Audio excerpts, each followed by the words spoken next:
Est-ce que tu sais que si on enlève 1 milliard d'euros, de livres, de dollars, la somme, la monnaie qui correspond à ton pays, dans l'économie de ce pays, ça ne leur fera aucun mal. Si on enlève cette somme d'argent-là et qu'on te donne, ça ne leur fera aucun mal. Ça ne fera pas que cette économie tremble même un peu. Alors, pourquoi est-ce que tu n'aurais pas cette somme d'argent dans ton compte bancaire? Je vais t'apprendre aujourd'hui quelles sont les règles que tu dois appliquer pour devenir millionnaire, pour devenir milliardaire à partir de rien. Qu'est-ce que tu dois faire concrètement pour y arriver?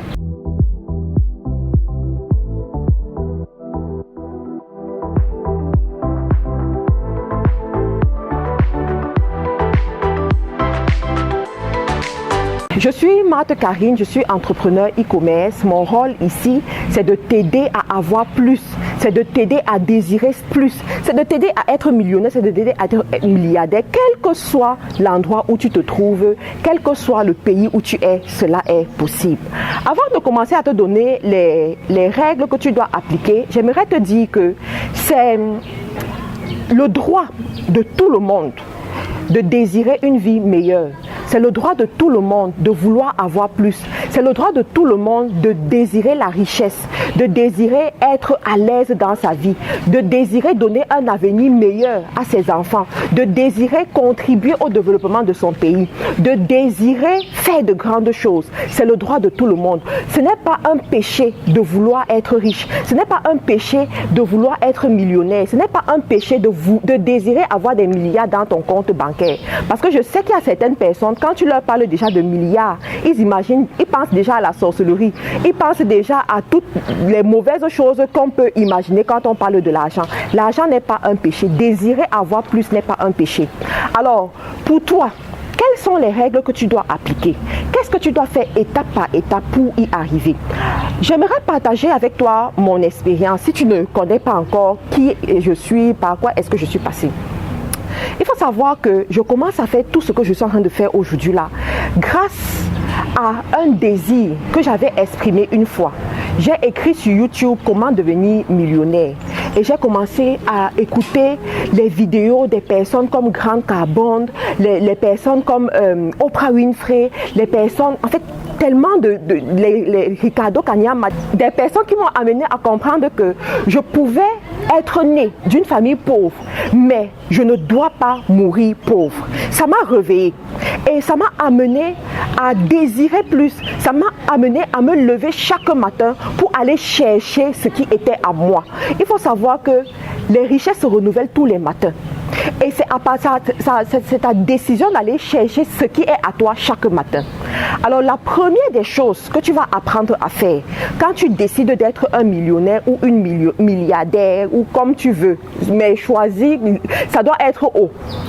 Tu dois avoir une cible, un désir profond, la raison pour laquelle tu aimerais atteindre ce niveau dans ta vie. Pourquoi est-ce que tu vises cette dimension? Ne cherche surtout pas l'argent. C'est vrai, on dit millionnaire et tout ça en termes d'argent. Mais dans ton cœur, ta motivation ne doit pas être d'avoir beaucoup d'argent. Ta motivation doit être peut-être de donner plus de travail aux gens. De dire que cette année, je vais donner du travail à 10 personnes de plus. Je vais donner du travail à 20 personnes de plus. Mais tu sais quoi? Plus tu donnes du travail aux gens, plus tu gagnes. Plus tu permets aux gens de gagner de l'argent, plus ton argent également augmente dans ton compte bancaire. Ta motivation peut être de vouloir donner à ta famille un avenir meilleur. La Bible que je vais citer ici, pour que tu comprennes certaines choses, dit que l'homme juste laisse un héritage aux enfants de ses enfants. Ça suppose que toi, en tant qu'une personne mature, tu dois avoir assez pour laisser à ta deuxième génération, je dirais même à ta quatrième génération. Tu dois pouvoir construire des richesses pour mettre tes enfants à l'abri du besoin. Tu peux être né dans une famille où on ne buvait pas le lait le matin. Tu peux être né dans une famille où il te fallait marcher des kilomètres pour aller à l'école. Mais ça ne veut pas dire que tes enfants sont obligés de passer par là pour comprendre la souffrance et être intelligent. Ce n'est pas la souffrance qui rend un homme intelligent, mais c'est l'éducation, c'est l'expérience. Donc, tu peux décider de mettre sur pied des stratégies qui vont faire en sorte que ta famille soit à l'abri du besoin. Ta motivation également peut être de lutter contre la pauvreté en Afrique. Regarde tous les pays africains où les enfants n'arrivent pas à être scolarisés, où les enfants n'arrivent pas à avoir des médicaments. On va dire ce qu'on veut par rapport à Bill Gates, le monsieur qui a Microsoft, par rapport à ses actions qu'il fait en Afrique, qu'il vient combattre contre la malnutrition, contre les maladies infectieuses, tous ces trucs-là. Mais il utilise ce moyen d'aider les gens pour être riche. Plus il agit de cette façon, plus sa richesse augmente parce qu'il respecte ce qu'on appelle les lois. Vous comprenez? Donc, dans ta vie, tu dois avoir une bonne cible. Tu dois avoir un bon objectif, un objectif extrêmement grand. Tu peux décider que, à travers tes actions, tu vas construire des hôpitaux pour aider les gens à rester en santé. Tu vas construire, avoir des plantations pour lutter contre le manque de nourriture. En fait, est-ce ce genre de désir? C'est ce genre de désir qui vont t'amener à avoir la motivation de te lever chaque matin et de vouloir plus. Et rapidement, tu vas te rendre compte qu'il y a plein d'argent dans ton compte bancaire. Il y a des millions et des milliards dans ton compte bancaire. Donc, la première des choses, tu dois avoir une bonne cible. La cible, ce n'est pas de chercher de l'argent, mais la cible, c'est d'aider les autres personnes. C'est d'alléger les autres personnes. Je dis toujours aux gens que tu es riche quand tu aides un maximum de personnes. Tu es riche quand tu enlèves le poids qui est sur la tête d'autres personnes. Tu es riche quand tu es la solution des autres personnes. Ça, c'est la première des choses que tu dois mettre sur pied. Quelle est ta cible? La deuxième des choses, c'est que tu dois avoir un produit que tu vends. L'enrichissement commence par la vente. Si tu ne vends rien, ça veut dire que tu n'apportes pas de valeur sur le marché. Et cela veut dire que tu ne peux pas avoir de l'argent dans ton compte bancaire. Montre-moi quel est le produit que tu mets sur le marché chaque jour. Montre-moi quelle est la valeur que tu mets sur le marché chaque jour. Tu dois avoir quelque chose qui a un prix dessus. Ça peut être un produit, ça peut être un service, mais tu dois avoir cette chose-là. Ça commence par le commerce. C'est le bottom line, c'est la base. Quel est le produit que tu proposes à d'autres personnes? Ce produit peut coûter 100 francs. Ce produit peut coûter 1 euro. Ce produit peut coûter 10 euros. Mais tu dois avoir un produit que tu mets sur le marché. Vous savez, il est préférable de vendre les habits, de vendre des chaussures, de vendre un bout de pain chaque jour, avoir 1000 francs qui rentrent dans ton compte bancaire ou avoir 20 euros qui rentrent dans ton compte bancaire chaque jour que de ne rien proposer.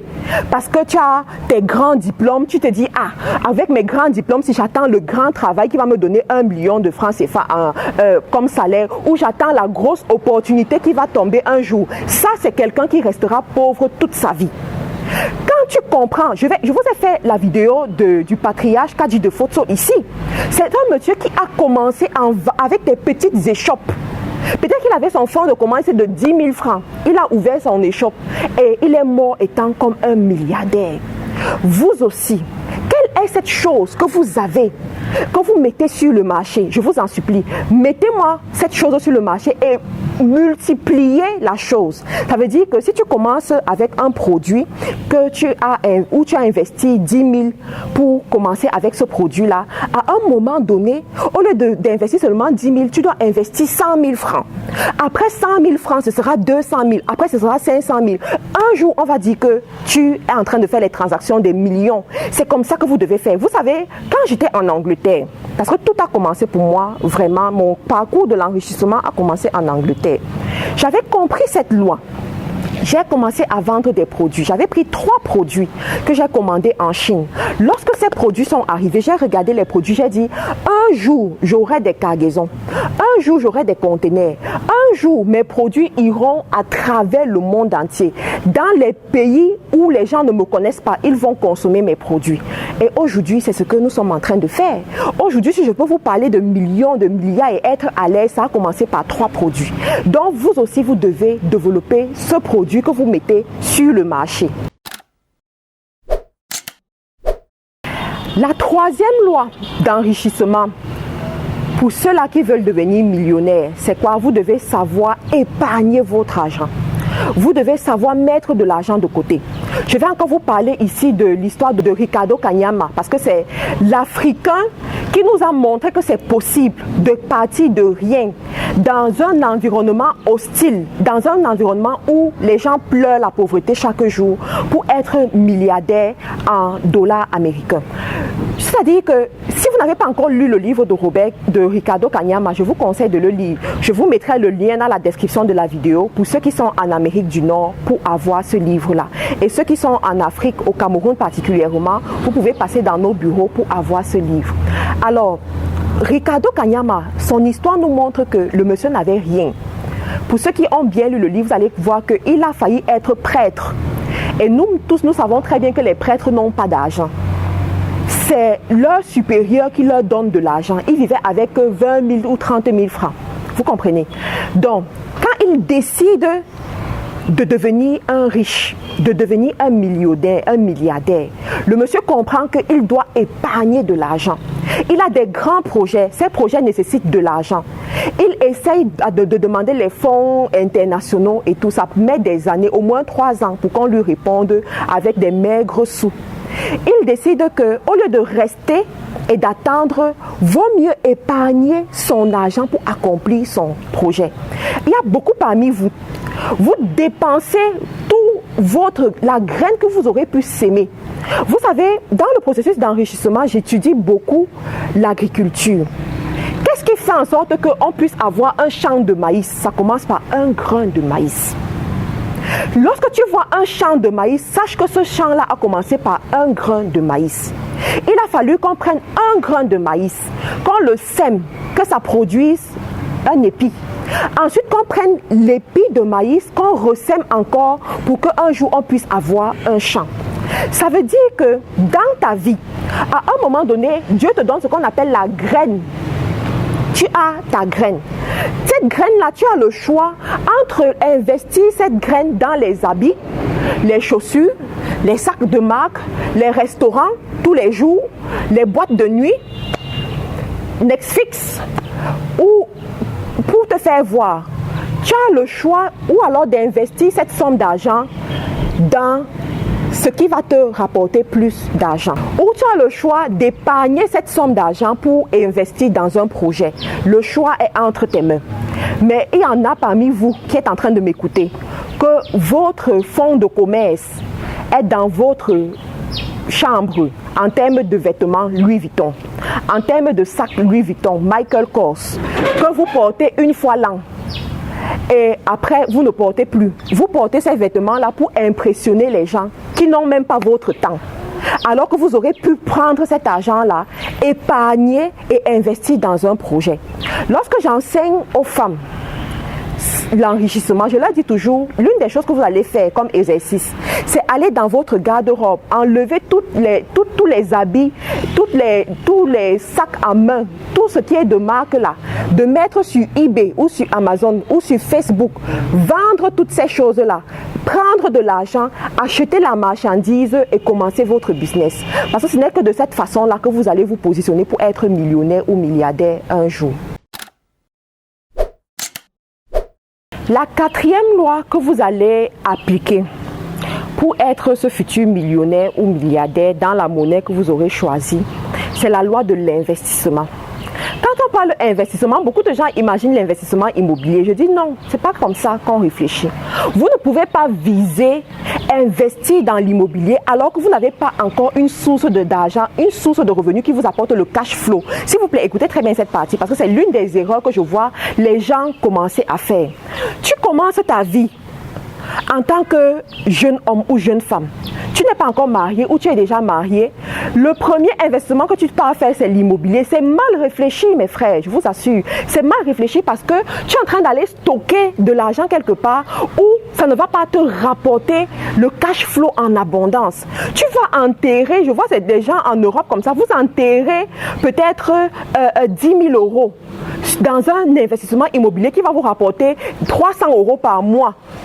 Pour moi, ce n'est pas un bon deal pour un début. Au contraire, tu ferais mieux d'aller investir cet argent sur un business qui peut te rapporter 5 000 euros par mois. qui peut te rapporter même 10 000 euros par mois. C'est possible. Aujourd'hui, avec les business en ligne, c'est possible. Tu peux investir sur un business, tu peux te former, tu peux payer une formation. On te montre comment est-ce que tu vas faire 1 000 euros par mois en ligne, 5 000 euros, 10 000 euros par mois en ligne. Et ça te crée ce qu'on appelle le cash flow. S'il vous plaît, écoutez très bien cette leçon de l'investissement. Ça te crée ce qu'on appelle le cash flow. Quand tu as ce cash flow qui rentre dans ton compte bancaire constamment, chaque mois, tu es sûr d'avoir cette somme d'argent. Et ce que tu vas faire, c'est que tu vas augmenter, tu vas faire ce qu'on appelle scaler pour que ça te rapporte plus d'argent. C'est la raison pour laquelle vous avez beaucoup de milliardaires aux États-Unis parce qu'ils ont compris ça. Les Américains, ils vont à des conférences qu'on paye 5 000 $ pour 2 jours. Dans les 2 jours, on te montre comment tu quittes d'un revenu de 5 000 euros pour un revenu de 5 millions d'euros. On te montre ça. Ils ont des stratégies par rapport à ça et c'est ce que je suis en train de vous enseigner. Donc, vous devez avoir un business qui vous rapporte le cash flow. Lorsque vous avez un business qui vous rapporte le cash flow, vous pouvez donc investir dans l'immobilier. Ça peut vous prendre 2 ans, ça peut vous prendre 3 ans.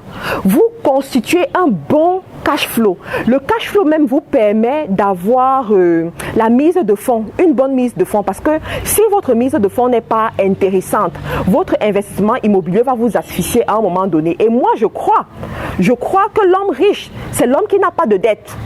Ça, c'est ma philosophie en ce qui concerne l'enrichissement. Je crois que l'homme riche, c'est celui qui n'a pas de dette, quelle que soit la dette. Et il y a une femme américaine que je suis beaucoup. Elle, lorsqu'elle fait ses conférences, elle commence en posant la question de savoir qui sont ceux-là qui ont les dettes, quelle que soit la dette. Et elle commence par leur dire que vous n'êtes pas encore riche. Ce que vous avez, c'est vous êtes gardien des biens d'autres personnes. Ce n'est pas encore pour vous. Tant que ça n'est pas totalement à votre nom, tant que vous devez à quelqu'un, ce n'est pas encore pour vous. Vous comprenez? Donc, vous devez investir dans l'immobilier et réduire les dettes. Et pour pouvoir réduire ces dettes-là, il faut que votre mise de fonds soit intéressante. Et pour que votre mise de fonds soit intéressante, il faut que vous ayez créé les cash flows quelque part. Dans l'investissement, vous allez investir dans le premier business qui vous rapporte de l'argent. Ce premier business va vous ouvrir la porte à d'autres business également. Vous recrutez des personnes pour gérer ce que vous connaissez déjà. Écoutez très bien. Vous recrutez des personnes pour gérer ce que vous connaissez déjà et puis vous évoluez. Plus vous évoluez, plus vous créez votre capital avec tous les cash flows que vos business génèrent. Et c'est ça qui peut vous permettre d'investir dans l'immobilier à gauche et à droite. Parce que, en fin de compte, l'investissement immobilier, c'est un investissement qui est sur le temps. C'est un investissement qui ne chamboule pas à cause des fluctuations économiques. Donc, c'est intéressant, mais il faut le faire lorsque vous avez du cash flow. J'espère que cette petite vidéo vous a aidé et va vous permettre de réfléchir comme des vrais millionnaires, des vrais milliardaires et de construire votre richesse. Si vous êtes nouveau sur cette chaîne, je vous prie de bien vouloir vous abonner parce que nous allons avoir de plus en plus ce genre d'enseignement sur l'enrichissement parce que cette année, j'aimerais voir le maximum de personnes devenir millionnaires, devenir milliardaires. Bientôt, on va même changer de catégorie.